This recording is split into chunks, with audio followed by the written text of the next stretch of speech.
तो चलिए, तो प्यारे स्टूडेंट, इलेक्ट्रीशियन और फिटर फर्स्ट ईयर के, बहुत ही सावधानी पूर्वक इस वीडियो को देखेंगे, क्योंकि इस वीडियो में हम आपको प्रिंसिपल ऑफ डायमेंशनिंग, विमांकन के सिद्धांत बताएंगे। कुछ टॉपिक्स हैं जिनको विमांकन या डायमेंशनिंग करते समय ध्यान में रखना है। चलिए शुरू करते हैं। नंबर 1 में क्या है? स्टैंडर्ड साइज के अल्फ़ाबेट एंड न्यूमेरिकल्स का प्रयोग करना। मतलब जो अल्फ़ाबेट ABCD है या फिर जो न्यूमेरिकल्स नंबर है 1 2 3 4 5, उनका साइज स्टैंडर्ड होना चाहिए। कैसा होना चाहिए ये देखिए। ये आमतौर पर 3 मिलीमीटर तक ऊंचाई में अक्षरों व अंकों का प्रयोग करो। ऐसे अक्षरों और अंकों का यूज 3 mm तक हाइट में होना चाहिए। अब देखिए नंबर टू में दिया गया है कि एक बार में एक ही डायमेंशनिंग सिस्टम का प्रयोग करें। एलिगेंट सिस्टम अधिक प्रचलित है। इस बारे में हम आपको बताएंगे कि अगर एक हम ड्राइंग बना रहे हैं, एक व्यू बना रहे हैं, तो उस व्यू में डिफरेंस टाइप के 3 पार्ट 4 पार्ट में बनेंगे। जितनी भी ड्राइंगें बनती हैं तो उस सारे पेज में एक ही सिस्टम के डायमेंशनिंग का प्रयोग करें। ये नहीं कि कुछ में एलिगेंट सिस्टम कर दिए, कुछ में यूनिडायरेक्शनल कर दिए, तो ऐसे आपका ड्राइंग गलत हो जाएगा। अगर एलिगेंट सिस्टम है तो एलिगेंट करें, यूनिडायरेक्शनल है तो यूनिडायरेक्शनल सिस्टम का यूज करें। लेकिन सबसे अधिक प्रचलित एलिगेंट सिस्टम होता है, एक दिशीय माप। चलिए नंबर 3 देखते हैं हम। नंबर 3 में है कि एरो हेड ठीक आकार का बनाए।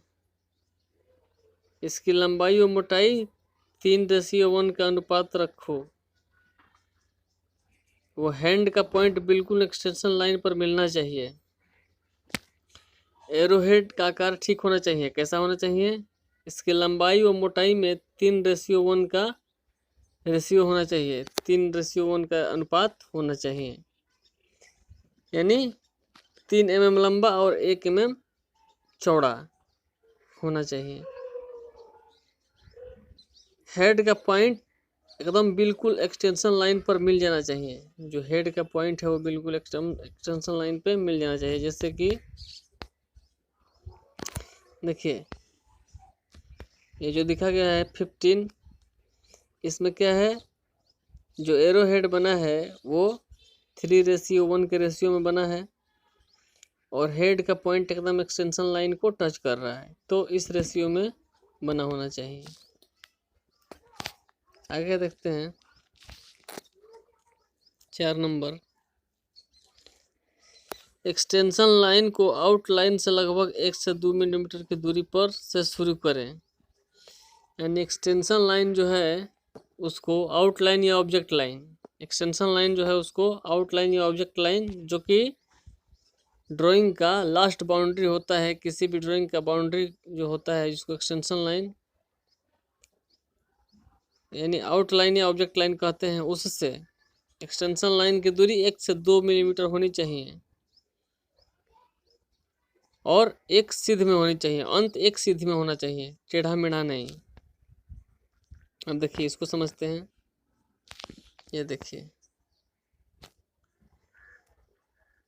जो ये जॉब दिया हुआ है आपको, तो जो ये एक्सटेंशन लाइन है जिस पे एरो हेड आके टिक रहे हैं, तो वो जो लंबा वाला लाइन है एक्सटेंशन लाइन है, वो जो जॉब का लास्ट विजुअल पार्ट्स है उससे 1 से 2 mm की दूरी पे खींचा गया है।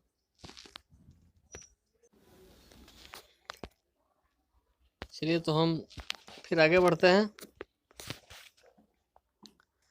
नंबर 5 नंबर टॉपिक देखते हैं।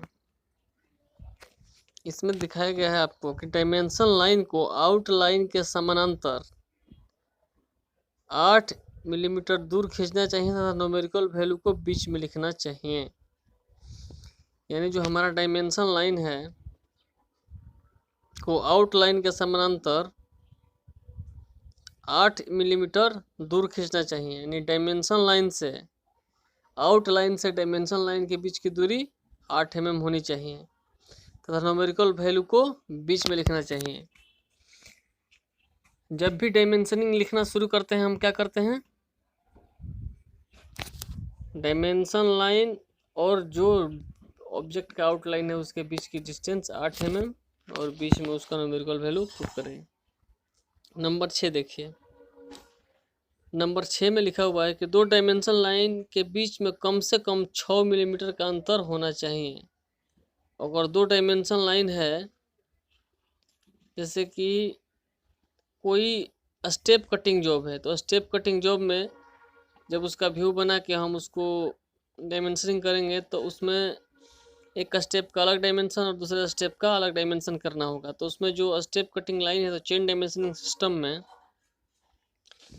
दो डायमेंशन लाइन के बीच का डिस्टेंस कम से कम 6 मिलीमीटर का होना चाहिए और एरो हेड के बाद एक्सटेंशन लाइन कम से कम 3 मिलीमीटर आगे निकली होनी चाहिए। एरो हेड के बाद भी जो एक्सटेंशन लाइन है कम से कम 3 mm आगे निकली होनी चाहिए, यानी एक्सटेंशन लाइन पर जहाँ पे एरो हेड मिलता है उस एरो हेड से 3 मिलीमीटर आगे एक्सटेंशन लाइन होनी चाहिए। नंबर 7, डैश लाइन का पहला व अंतिम डैश आउटलाइन में मिला होना चाहिए। देखिए, जो डैश लाइन होता है, डैश लाइन यानी डॉट लाइन, तो उसका पहला और अंतिम डैश आउटलाइन यानी ऑब्जेक्ट लाइन में मिला होना चाहिए। जब भी डैश लाइन हम देते हैं किसी व्यू में, अगर हम ऑर्थोग्राफिक प्रोजेक्शन से यानी आइसोमेट्रिक प्रोजेक्शन से मल्टी व्यू प्रोजेक्शन बनाते हैं, तो जब भी हम बीच में हिडन लाइन देते हैं जिसको डैश लाइन बोला गया है, तो उसका डैश का पहला व अंतिम लाइन आउटलाइन में मिला होना चाहिए। अब देखिए, सेंटर लाइन को लंबे डैश से शुरू व खत्म करना चाहिए। सेंटर लाइन को क्या करना चाहिए, लंबे डैश से शुरू करे और लंबे डैश से खत्म भी लंबे डैश से करना चाहिए। यह डैश ऑब्जेक्ट के आर पार निकलना चाहिए और ये जो डैश है, लंबा डैश, सेंटर लाइन को हमेशा ऑब्जेक्ट के आर पार निकाल के ही दिखाया जाता है। टॉपिक नंबर 9, डायमेंशन लाइन को डैश से शुरू व खत्म करना चाहिए। डायमेंशन लाइन को भी डैश से शुरू और डैश से खत्म करना चाहिए एक ही बार में। अब नंबर 10 देखिए, एक ही डायमेंशन को बार बार मत दोहराओ। हर एक डायमेंशन को बार बार दोहराना नहीं है। चलिए, अब हम ये 10 पॉइंट कल के वीडियो में आपको चित्र द्वारा एकदम समझाएंगे।